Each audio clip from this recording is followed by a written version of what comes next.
जय श्री कृष्णा दोस्तों। श्री दुर्गा सप्तशती 12वां अध्याय। देवी के चरित्रों के पाठ का महात्म्य। देवी बोली, हे देवताओं, जो पुरुष इन स्रोतों द्वारा एकाग्र चित्र होकर मेरी स्तुति करेगा, उसके संपूर्ण कष्टों को मैं निसंदेह हर लूंगी।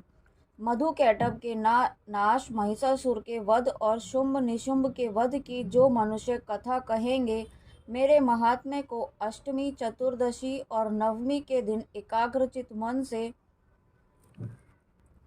भक्ति पूर्वक सुनेंगे, उनको कभी कोई पाप न रहेगा। पाप से उत्पन्न हुई विपत्ति भी उनको न सताएगी। उनके घर में दरिद्रता न होगी और न उनको प्रियजनों का बिछोह ही होगा। उनको किसी प्रकार का भय न होगा। इसलिए प्रत्येक मनुष्य को भक्ति पूर्वक मेरे इस कल्याणकारक महात्म्य को सदा पढ़ना चाहिए और सुनना चाहिए। मेरा यह महात्म्य महामारी से उत्पन्न हुए संपूर्ण उपद्रवों को एवं 3 प्रकार के उत्पातों को शांत कर देता है। जिस घर या मंदिर में या जिस स्थान पर मेरा यह स्तोत्र विधि पूर्वक पढ़ा जाता है, उस स्थान का मैं कभी भी त्याग नहीं करती और वहाँ सदा ही मेरा निवास रहता है। बलिदान, पूजा, होम तथा महोत्सवों में मेरा यह चरित्र उच्चारण करना तथा सुनना चाहिए। ऐसा हवन या पूजन मनुष्य चाहे जानकर या बिना जाने करे, मैं उसे तुरंत ग्रहण कर लेती हूँ। और शरद काल में प्रत्येक वर्ष जो महापूजा की जाती है, उनमें मनुष्य भक्ति पूर्वक मेरा यह महात्म्य सुनकर सब विपत्तियों से छूट जाता है और धन, धान्य और पुत्र आदि से संपन्न हो जाता है। और मेरे इस महात्म्य व कथाओं इत्यादि को सुनकर मनुष्य युद्ध में निर्भय हो जाता है और महात्म्य के श्रवण करने वालों के शत्रु नष्ट हो जाते हैं तथा कल्याण की प्राप्ति होती है और उनका कुल आनंदित हो जाता है।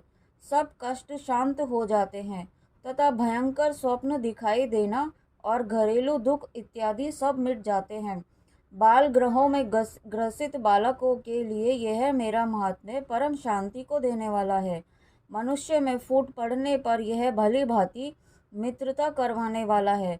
मेरा यह महात्म्य मनुष्यों को मेरे जैसी सामर्थ्य की प्राप्ति करवाने वाला है। पशु, पुष्प, अर्घ्य, धूप, गंध, दीप इत्यादि सामग्रियों द्वारा पूजन करने से, ब्राह्मण को भोजन करा के, हवन करके, प्रतिदिन अभिषेक करके, नाना प्रकार के भोगों को अर्पण करके और प्रत्येक वर्ष दान इत्यादि करके जो मेरी आराधना की जाती है और उससे मैं जैसी प्रसन्न हो जाती हूँ, वैसी ही प्रसन्न इस चरित्र के सुनने से हो जाती हूँ।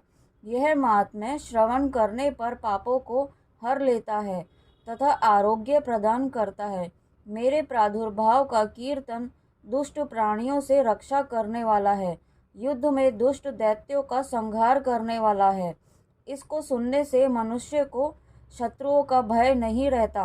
हे देवताओं, तुमने जो स्तुति की है अथवा ब्रह्मा जी ने जो मेरी स्तुति की है, वह मनुष्यों को कल्याणकारी बुद्धि प्रदान करने वाली है। वन में सुने मार्ग में अथवा दावानल से घिरे जाने पर, वन में चारों ओर से घिरा हुआ या शत्रुओं द्वारा पकड़ा हुआ, जंगल में सिंहों से, व्याघ्रों से या जंगली हाथियों द्वारा पीछा किया हुआ राजा के क्रुद्ध हो जाने पर, मारे जाने के भय से, समुद्र में नाव के डगमगाने पर, भयंकर युद्ध में फंसा होने पर, किसी भी प्रकार की पीड़ा से पीड़ित, घोर बाधाओं से दुखी हुआ मनुष्य मेरे इस चरित्र को स्मरण करने से संकट से मुक्त हो जाता है। मेरे प्रभाव से सिंह, चोर या शत्रु इत्यादि दूर भाग जाते हैं और पास भी नहीं आते।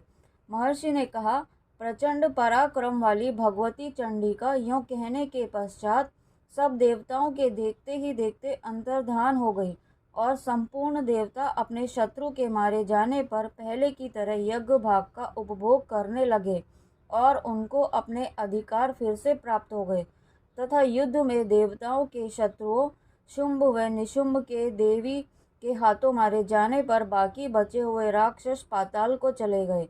हे राजन, इस प्रकार भगवती अंबिका नित्य होती हुई भी बार बार प्रकट होकर इस जगत का पालन करती है, इसको मोहित करती है, जन्म देती है और प्रार्थना करने पर समृद्धि प्रदान करती है। हे राजन, भगवती ही महाप्रलय के समय महामारी का रूप धारण करती है और वही संपूर्ण ब्राह्मण में भी व्याप्त रहती है, और वही भगवती समय समय पर महाकाली तथा महामारी का रूप बनाती है और स्वयं अजन्मा होती हुई भी सृष्टि के रूप में प्रकट होती है। वह सनातनी देवी प्राणियों का पालन करती हैं और वही मनुष्य के अभ्युदय के समय घर में लक्ष्मी का रूप बनाकर स्थित हो जाती हैं तथा अभाव के समय दरिद्रता बनकर विनाश का कारण बन जाती हैं। पुष्प, धूप और गंध आदि से पूजन करके उनकी स्तुति करने से वह धन एवं पुत्र देती हैं और धर्म में शुभ बुद्धि प्रदान करती है। 12वां अध्याय समाप्त। बोलो अम्बे मात की जय।